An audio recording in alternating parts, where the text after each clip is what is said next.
ఇవాళ రేవంత్ రెడ్డి కొత్త కథ చెప్పిండు. గాడెన్నో మాట్లాడుకుంటూ అంటుండు, ఏమంటుండు, కేసీఆర్ ఇంటి మీద కాకి మా ఇంటి మీద వాళ్తే ఒక్కటే దెబ్బకు తుపాకీ అని లేపి అవతలేస్తాం. కేసీఆర్ ను కాదు, కేసీఆర్ ఇంటి మీద వాలిన కాకి మా కాంగ్రెస్ గోడ మీద వాళ్తే కూడా మా కార్యకర్తలు కాల్చి అవతల పడేస్తారు. చెప్పేటి ఏమో శ్రీరంగ నీతులు, చేసేటి అన్ని తప్పుడు పనులే. నేను అడుగుతున్నా రేవంత్ రెడ్డి, మాటలు ముద్దుగా చెప్తావు, నీవు చేసే చేష్టలు చక్కగా లేవు.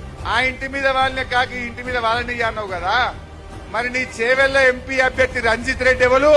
నీ మల్కాజ్గిరి అభ్యర్థి సునీత మహేందర్ రెడ్డి ఎవరు? నీ వరంగల్ అభ్యర్థి కడియం కావ్య శ్రీహరి ఎవరు? నువ్వు సికింద్రాబాద్ లో పోటీ చేస్తున్న దానం నాగేందర్ ఎవరు? కాకులను వాళ్ళని అన్నావు, గద్దలను ఎత్తుకపోయినావు రేవంత్ రెడ్డి. నువ్వు మాట్లాడే హక్కే నీకు లేదు. అన్ని అబద్దాలు, అన్ని జూటా మాటలు మాట్లాడతాడు ఈ రేవంత్ రెడ్డి. ఆయన మాటలు ఒక్కటి కూడా నమ్మేట